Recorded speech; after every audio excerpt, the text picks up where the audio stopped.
Hello, Drunkduckers. Welcome to our Quackcast number 731. I'm Ocean. With me is Baines and Tons. Hello. Hello. Hello.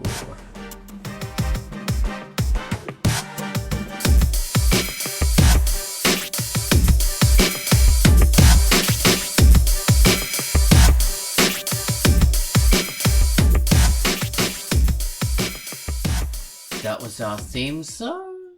Hey. This week we're talking about contrarian characters, second in command characters, or just, people who are on the same team, but aren't really towing the line. They're thinking differently. Isn't that right, Baines? Yeah, and we also were sort of talking about antagonists, but not the real antagonist of a story or a series, say, but kind of someone who gets in the way. They might be on the team, they might be in the environment, but they're a recurring element. It's not really an antagonist that's overcome permanently.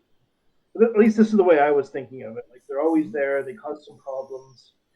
They probably, at the end of the day, they might be on your side, but they're a thorn in your side as well. So, yeah. I hope that muddies the thing a little more for everybody.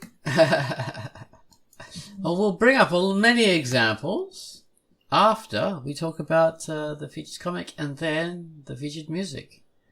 So first up, we have the featured comic. I'm going to tell you about Raelian Chronicles. Hello, I'm Ocean, of course, and my feature this week was Raelian Chronicles. Action and sci-fi adventure aplenty as the fate of a distant planet hangs in the balance. Relos, a brave young private of the Raelian army, fights valiantly to defend his people against the vicious Xenic, but it's not looking good.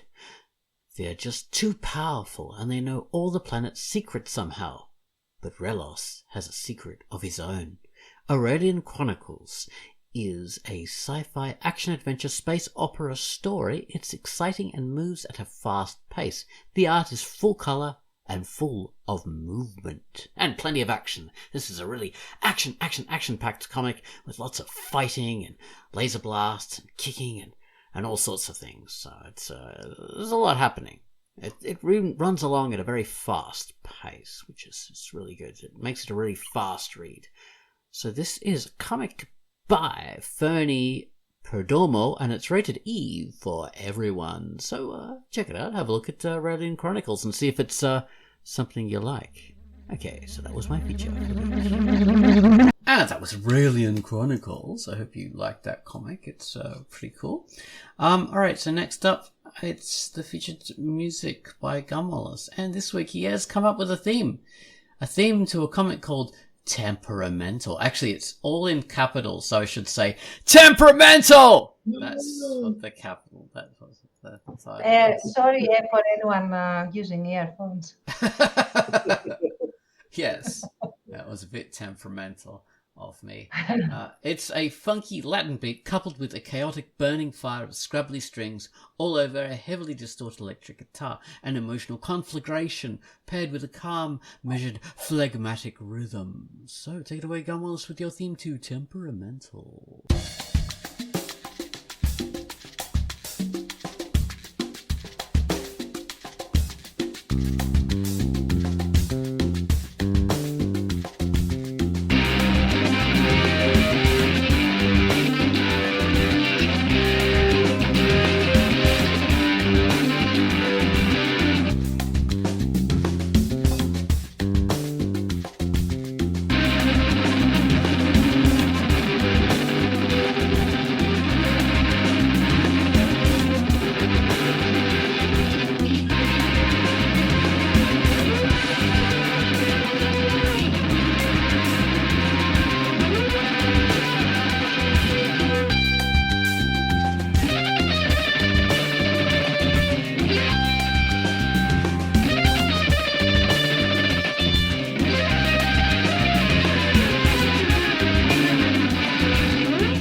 was Gummalus with his theme to Temperamental!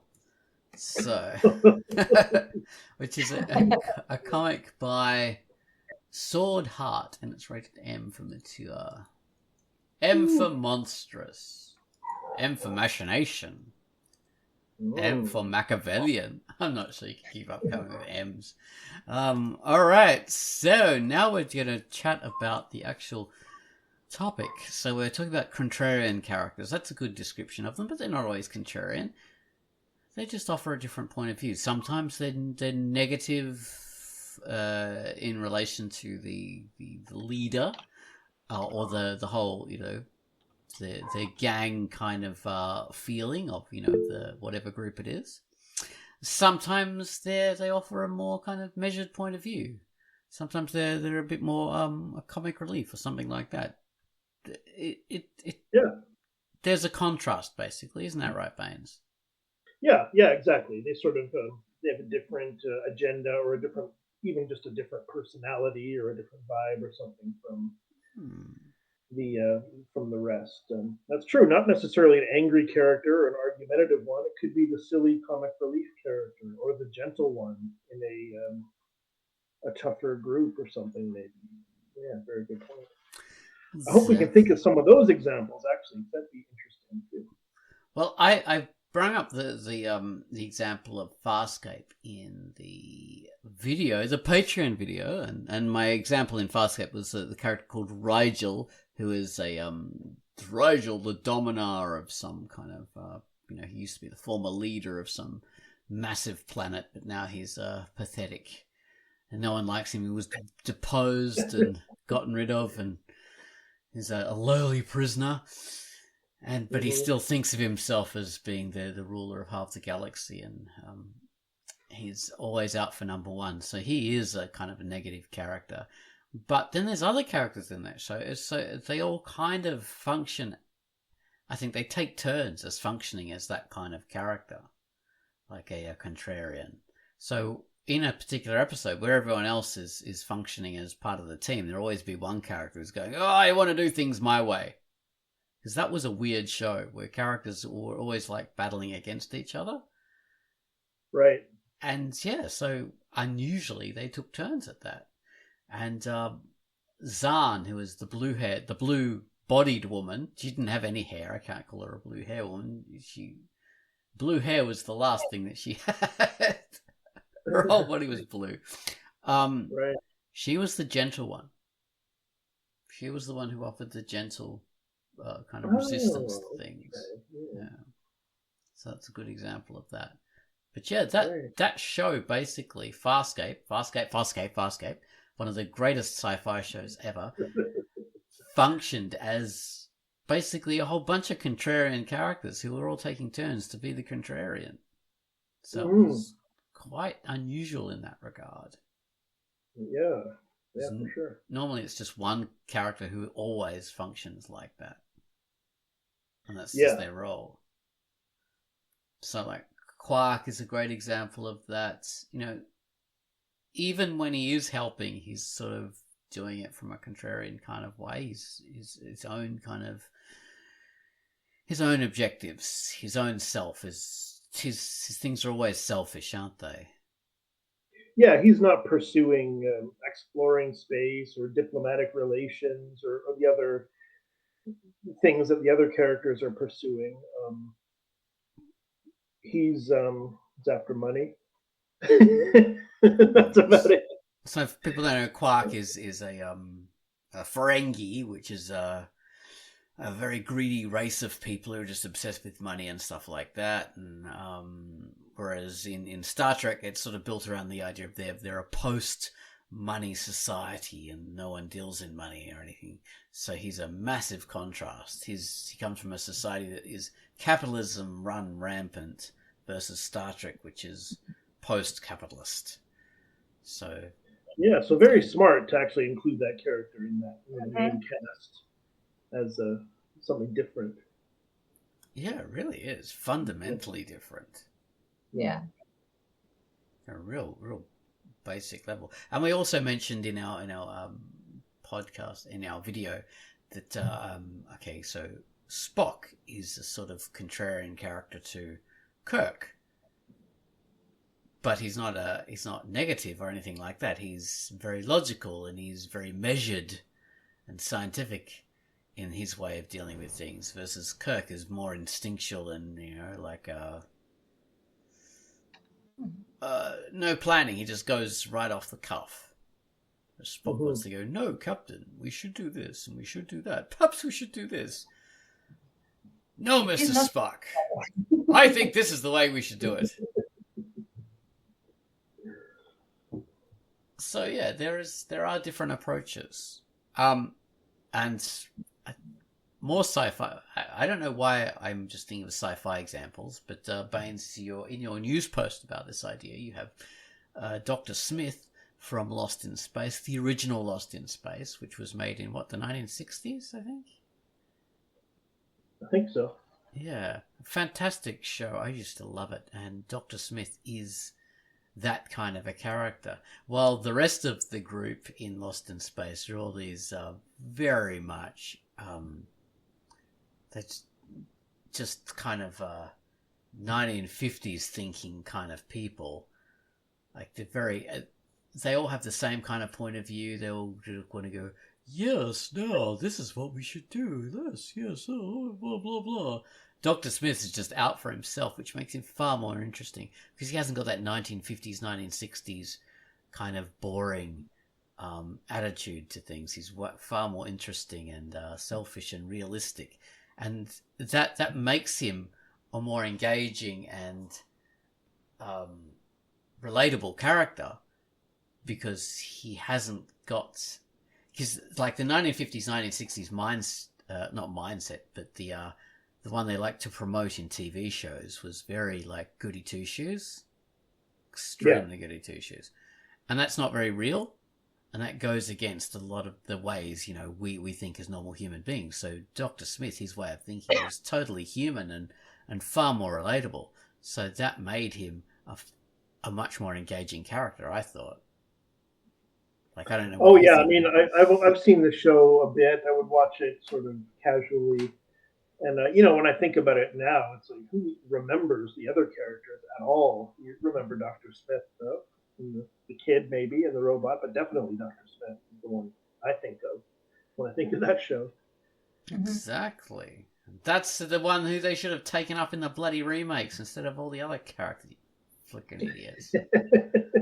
I could remake... the actor? Well, or the character? The character. I could write that show in a heartbeat and do a way better version than has ever been done just by pursuing what was interesting, what was fun about it.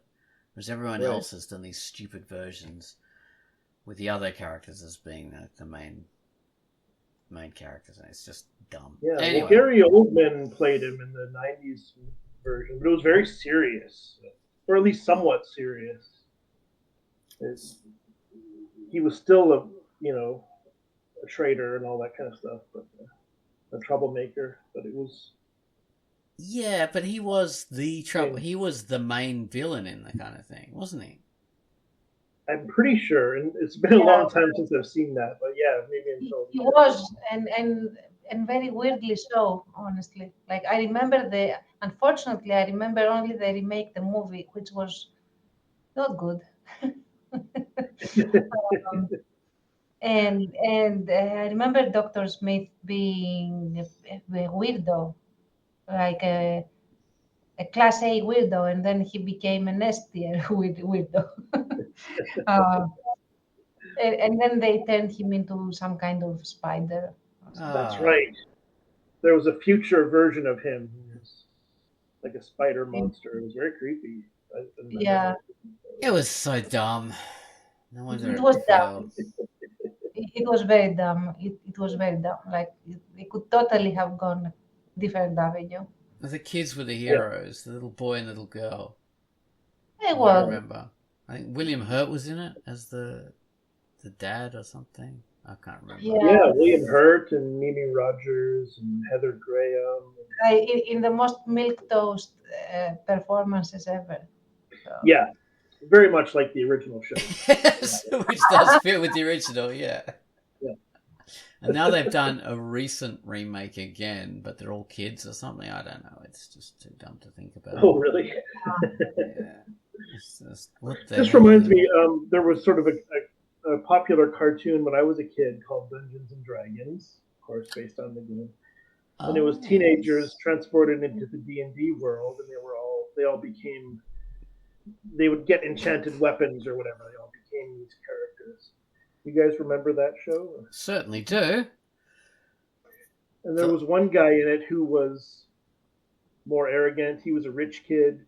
He was always complaining. He was always sort of protesting everything. He caused trouble for the other heroes. He was one of the good guys, though, you know. And of course, he was the best character. he was the paladin, I think. Or he was. Yeah, he had a shield. Yeah, he had a shield. So he was a knight, but he didn't have a weapon. I suppose that would have been a bit annoying to him. He had a shield, and he was always very pissy. Yeah. But yeah, you're right. He was more interesting because the leader was just.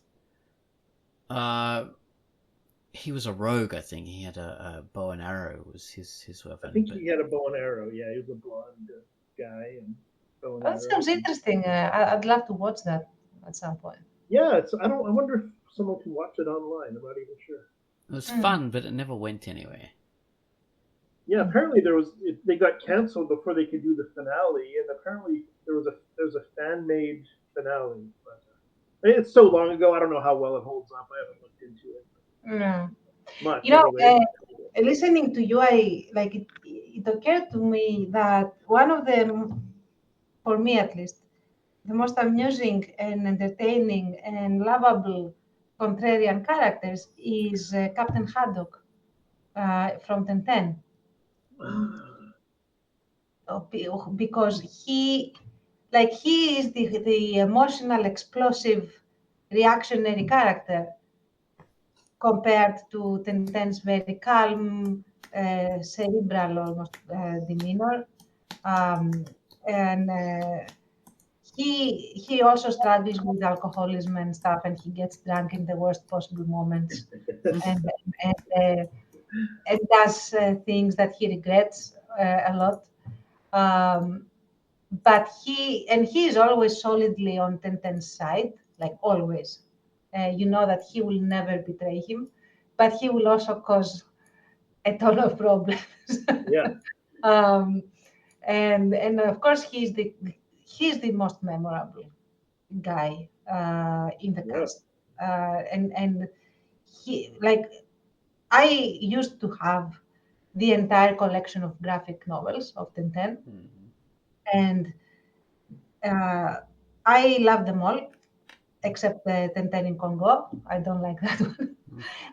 But the stories where 1010 is on his own, like before he meets Captain Haddock, they are really good, but they don't have this spark that Captain Haddock introduces, because 1010 is basically a Boy Scout that is very straight-laced, always on, making the correct choice, always being very, very self-controlled and all of that.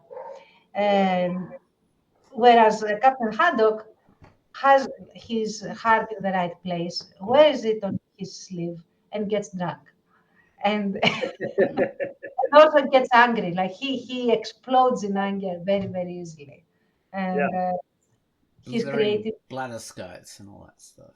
Yeah, you bazook, you know, all of that. Like his creative swear words are awesome in every language. So he's, I think, one of the most iconic contrarian characters that is not actually an antagonist, but creates problems. Like he can create issues. Right. Yeah.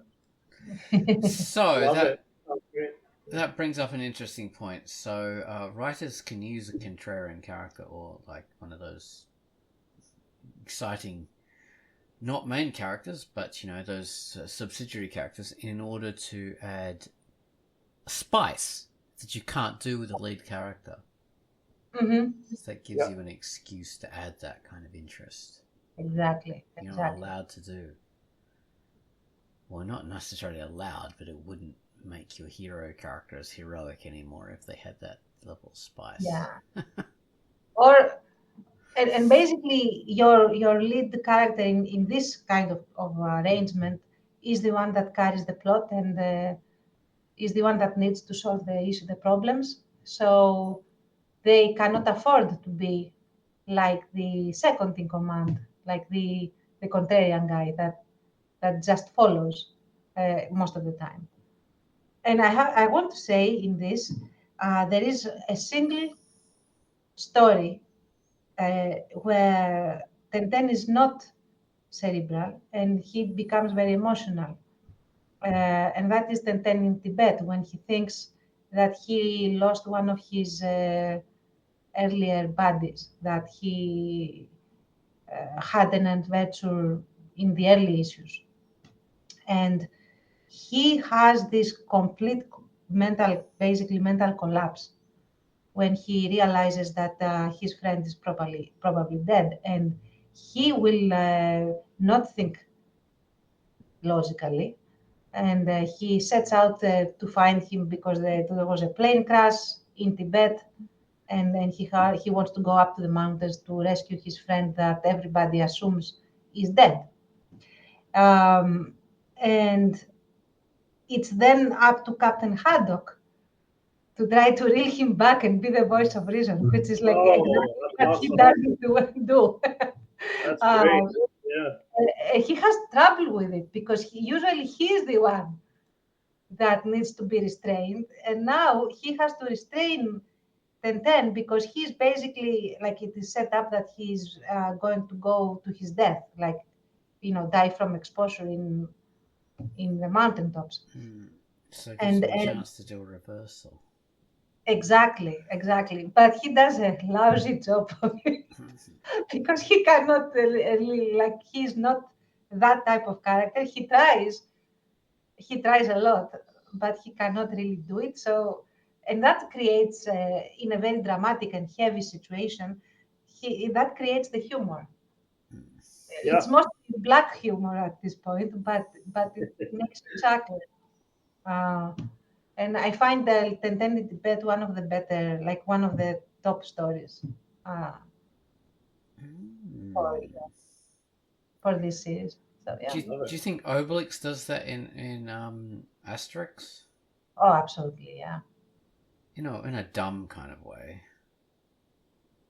Dumb, but he's smart dumb if you think about it. Like he sort of he makes the rock connections and he asks stupid questions and makes stupid comments, but he has this remarkable affinity of realizing when he's being offended, like someone, and then taking offense. Like he's not as stupid as he seems. No, you're right there. But yeah, he definitely is the one that creates problems. So, yeah. Oh yeah, it does. This is fun. In movies, of course, one of my favorite examples is Rufio in Hook, who's very much this character. Very much. Oh my god, he's like classic. And what was the other one I brought up in a movie? Will Scarlet in Robin Hood. Particularly the terrible, well, not terrible, but this Kevin Costner version, which isn't bad. Right. It's good for its time. And Will Scarlet plays exactly that kind of character. Yeah. Is it Christian Slater in that movie? Yes. Yeah, right. Okay. I really liked him in that role, honestly.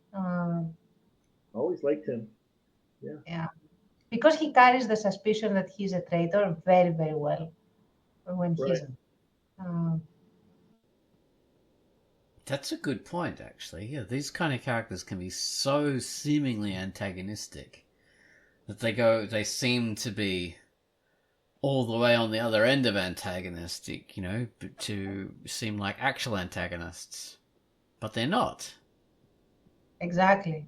And they could be like they could serve as a decoy, like the actual traitor can hide behind this very flamboyant contrarian character and let Yeah. them take the blame. Which is why the whole Dr. Smith thing messes up, because that character wasn't meant to be an absolute antagonist. And when you make him an antagonist, then you kind of remove the fun of the whole thing. No longer can he be a fun contrarian or someone offering a different point of view. He's just a bad guy. So Yeah. who cares? So everything is exactly dismissible and stuff. Yeah, absolutely. That's a good point. Waste of a Gary Oldman. Oh my God! Yes, I remember. I just remember that poor Gary Oldman was dragged into that. Terrible. Yeah. Well, let's think of more characters that. I love this movie, Rounders. It was sort of like ushered in the age of like the massive popularity of poker back in the day. Oh, okay. Matt Damon was the main character, this young poker player, really trying to leave it behind. And his old buddy Worm, played by Edward Norton, is like sort of they grew up together. And Worm is a schemer and a cheat and a gambler and a poker player and all that stuff. And he, throughout the whole movie, it's kind of he's not the main villain, but Worm is the guy who causes all the problems and drags the main character down, screws him over. I love Edward Norton, you said, right? Yeah. I love him. He's such a great actor. Great actor. Matt Damon, no. I like him too. I think he's a pretty good actor. I mean,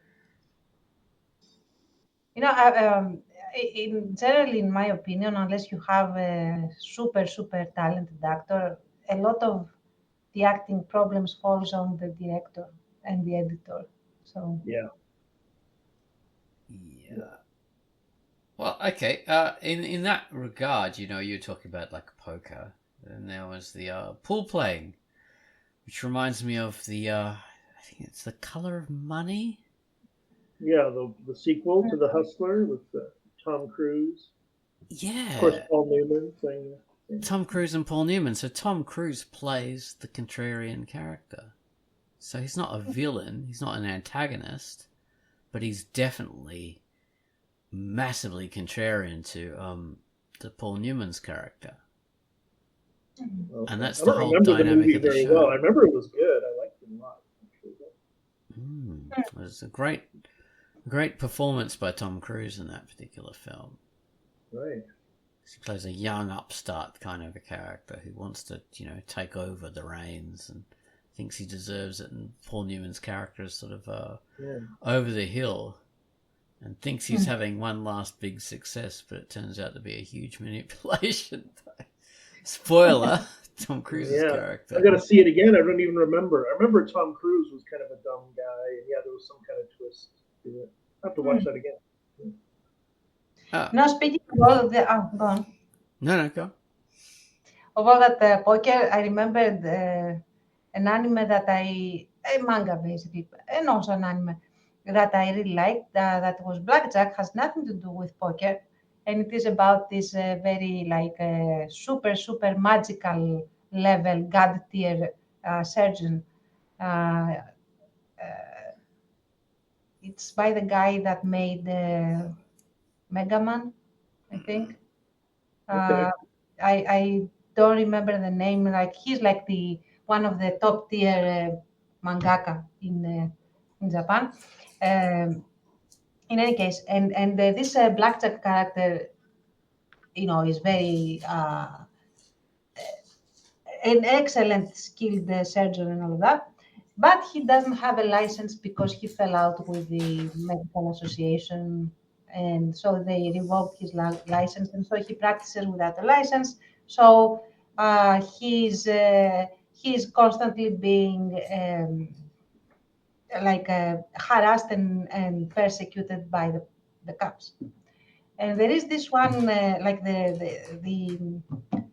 a commissioner, I would say, I don't know, the chief of the cops is appears to be his arch nemesis. Like he's always present and trying to stop him and put him in jail and all that.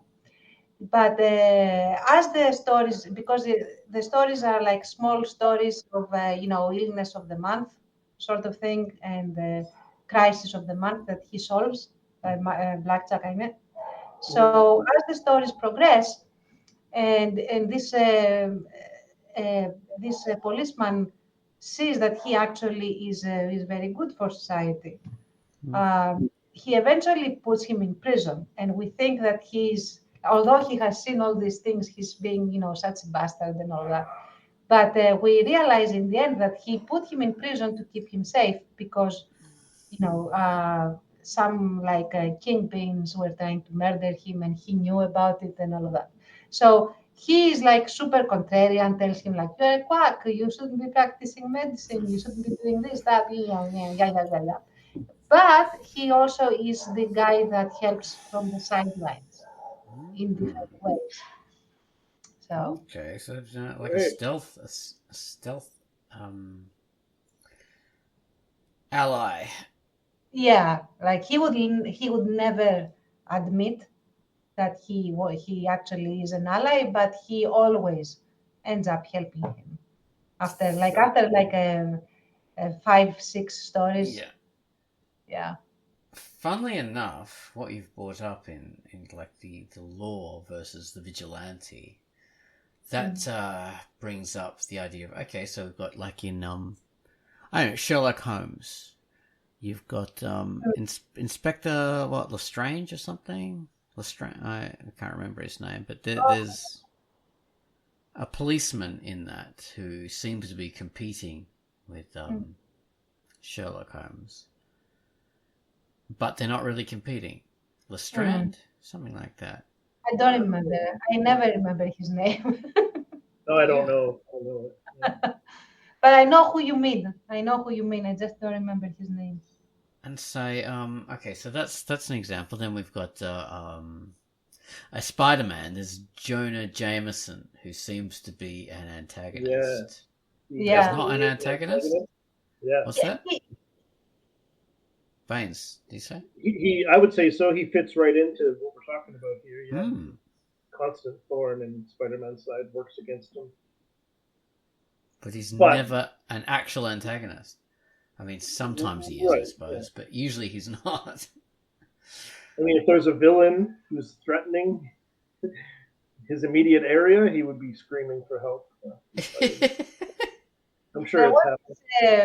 I remember, and I don't remember. I think it's also in some of the movies. I don't in one of the movies, but I remember in one of the comics where he was like raging against Spider-Man and all that. But then when I think either Dr. Ock or one of those like arch nemesis of Spider-Man threatened JJ with his life to give up where Spider-Man is or who is Spider-Man, and he did not.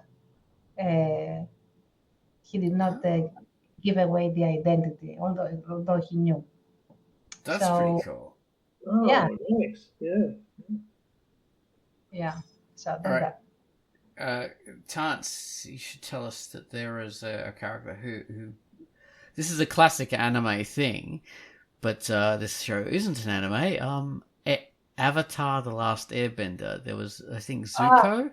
So he starts off as a villain, but he becomes an antagonist character. He's no. I don't think, I wouldn't say that he fits that, because he starts off as a main antagonist, then he eventually, spoiler alert and all that, he does a heel face turn. He turns against his father and joins Team Avatar, let's say.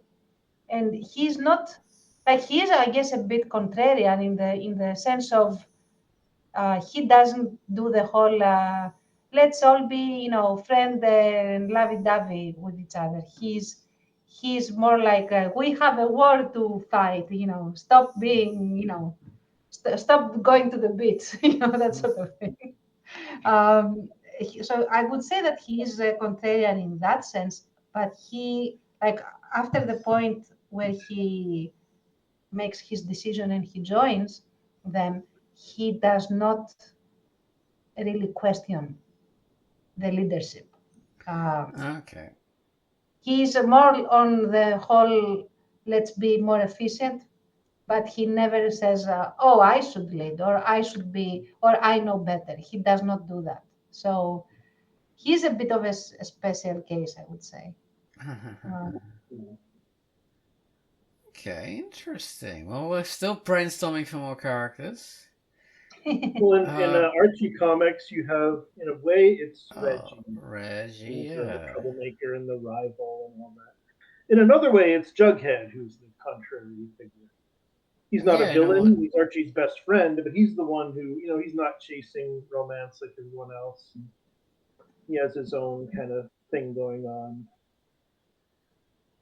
Yeah, completely different from the main kind of group. Yeah. He's a contrast character. Yeah, it just goes to show it's not always someone who is like directly antagonistic, but and yeah, not always directly antagonistic. It can be someone who's more gentle.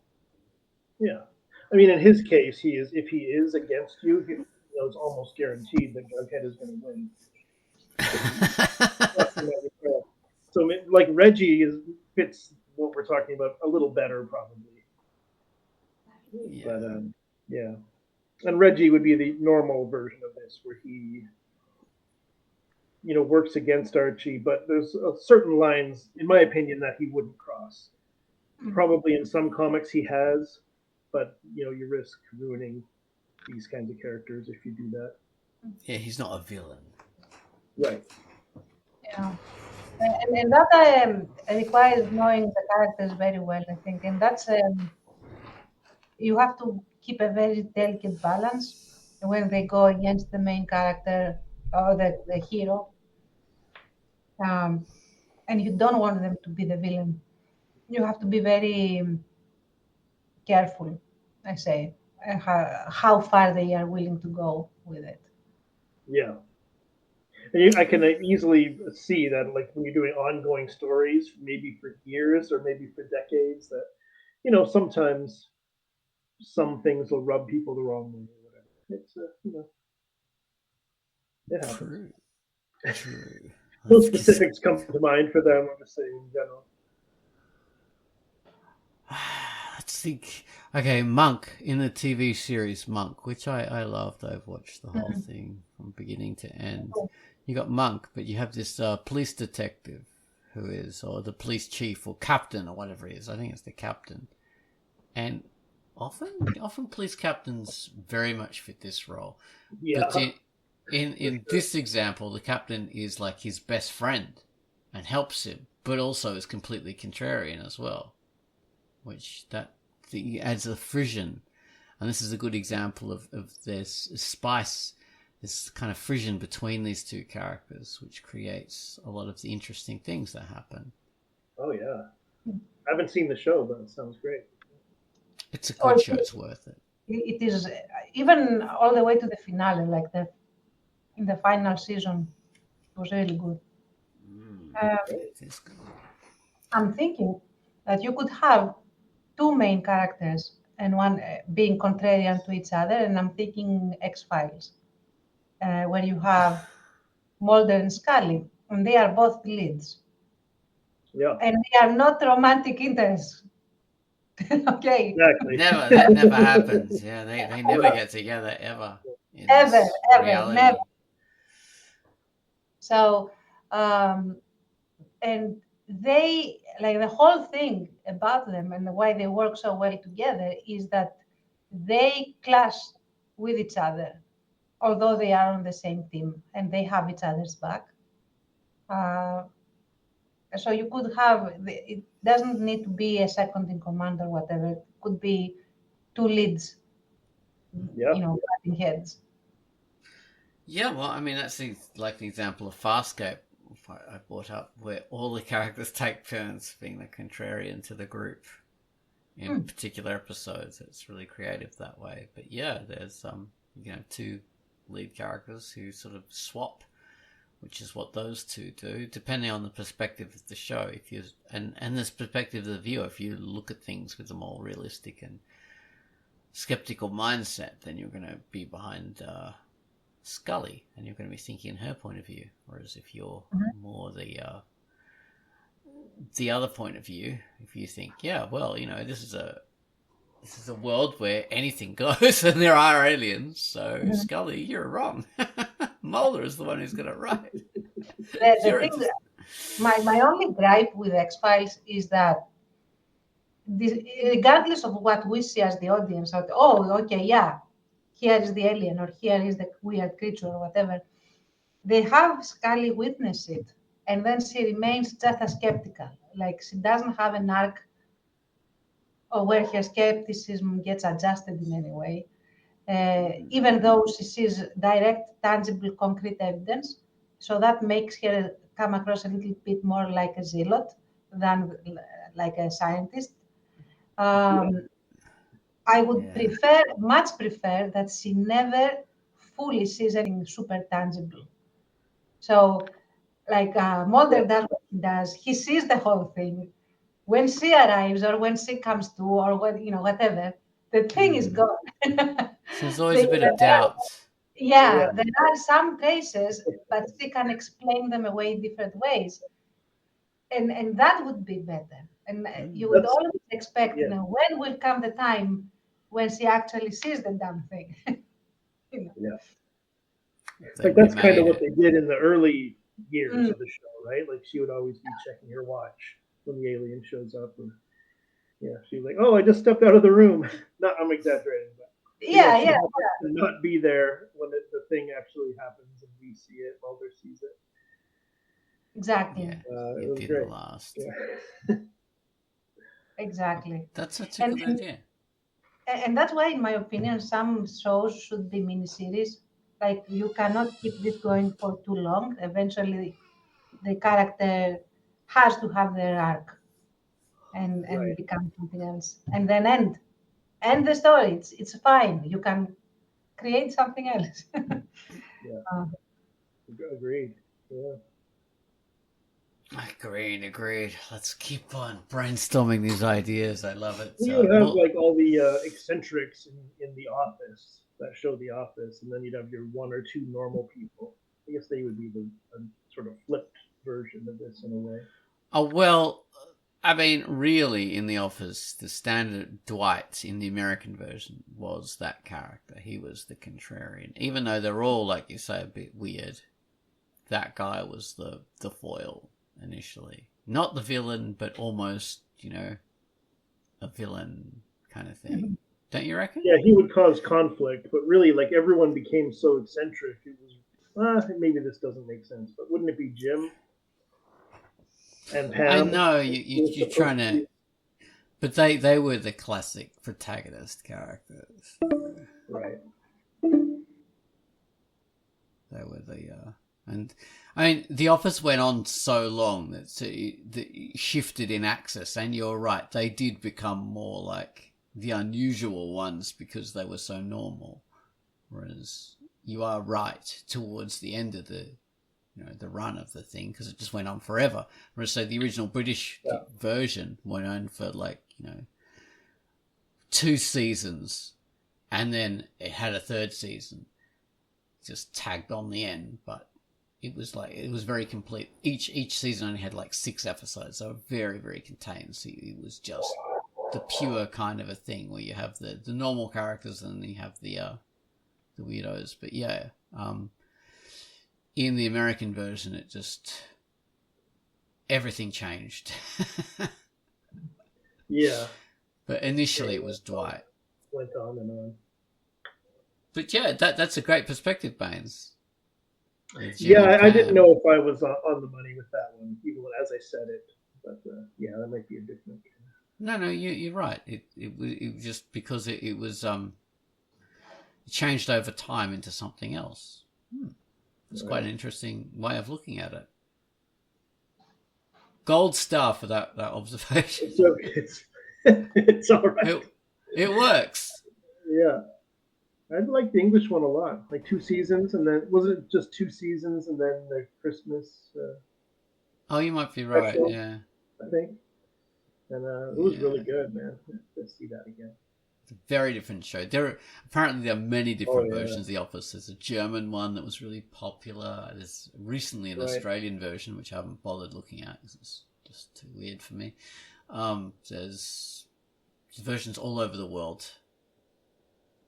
It's incredible. Yeah. The American, I loved the British version. I didn't want to see the American version for so long because it was just too cartoony and silly. But then over COVID time, I watched it all the way through and I loved it. Yeah. So, I haven't seen the whole thing. I mean, really, when Steve Carell left, it was pretty tough to watch after that. But even before that, I'd kind of lost. I thought its prime was over, at least for me. All right, that's enough. Of course, I watched the episode where he left. That was a good episode. And came back and watched the finale. But... It's worth binging. Yeah, like maybe seasons 2, 3, 4, 5, maybe even. I don't even remember exactly. But yeah, there was a time in there where it was just amazing. It was the best. Kind of like the X-Files. There's a stretch where it's just amazing. You know? There's ups and downs. I love the whole thing. For me, it got better and better and better. Oh, really? Nice. Yeah. Yeah, I liked what it became in the end. My God, this is such a cool topic. We could think of so many different things that fit into this kind of way. Yeah, like we say, all police chiefs fit into this. Like in any kind of series where there's a police chief, they almost always do this. They become an antagonistic character. Yeah. Incredibly entertaining. There is another. Go on. Oh, Dr. Cox in Scrubs. Have you seen that, Dr. Cox? No, I haven't seen that. Fantastic. He's an excellent antagonist. He's just a beautiful, perfect. But he's not an antagonist. He's a pretend antagonist. As we're talking about these characters, or he's sort of like fake antagonists. It's just magical.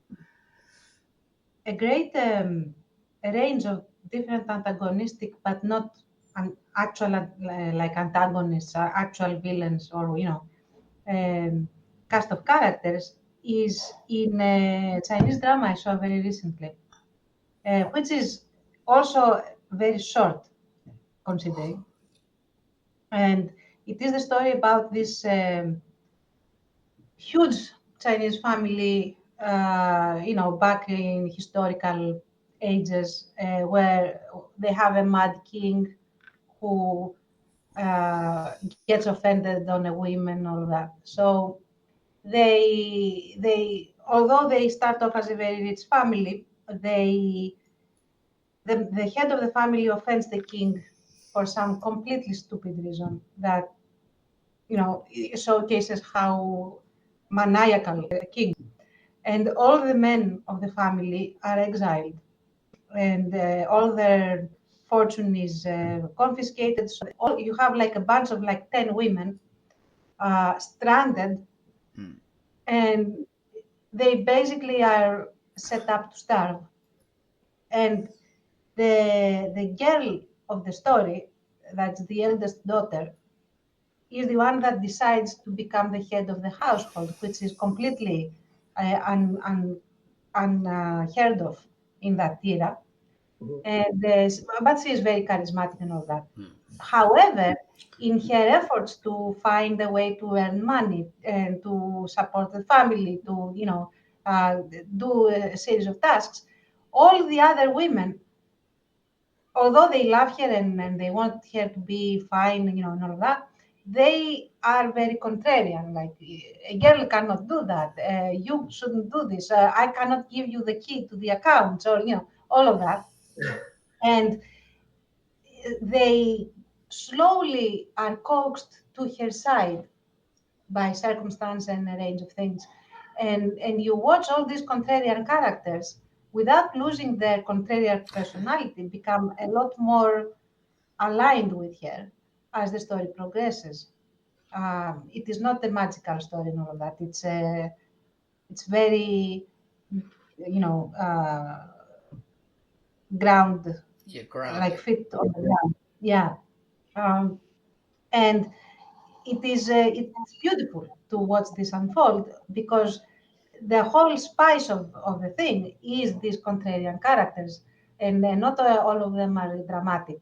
A lot of them are very comedic, and they cause a lot of things that are very serious, but in very comedic ways. So anyway, if you can watch it, I highly recommend it. It is called Blossoms in Adversity, because all of these women blossom in adversity, and they become a whole unit of formidable, well-rounded personalities by the end of the series.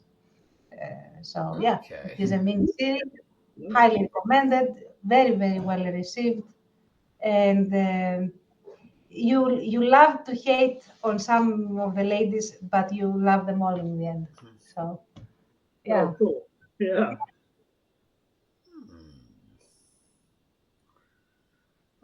All of them are strong women. None of them defy. I mean, they defy norms, but within the normative way of defying norms, if that makes sense, within that very strict society. Yeah. So, Okay, so right. that is, fascinating. They're not defying norms as in, so we've got this period Chinese drama, but these characters are off, driving tanks and...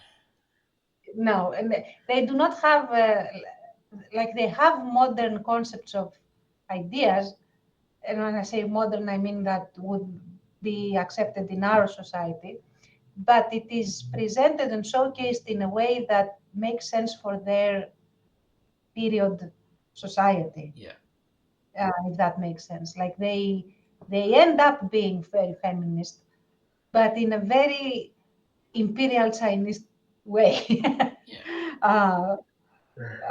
Yeah, and of course all the royal court is the villain basically, and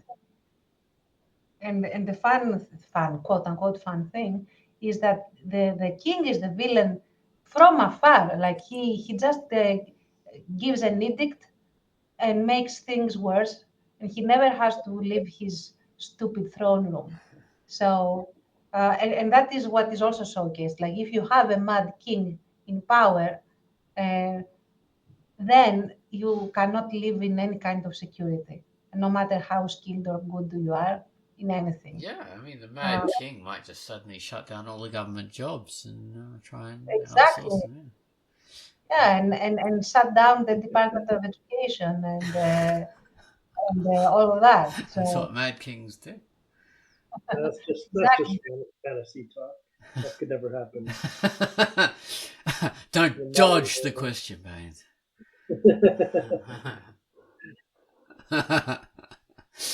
Well, we better wrap this up because it's getting towards the end of times.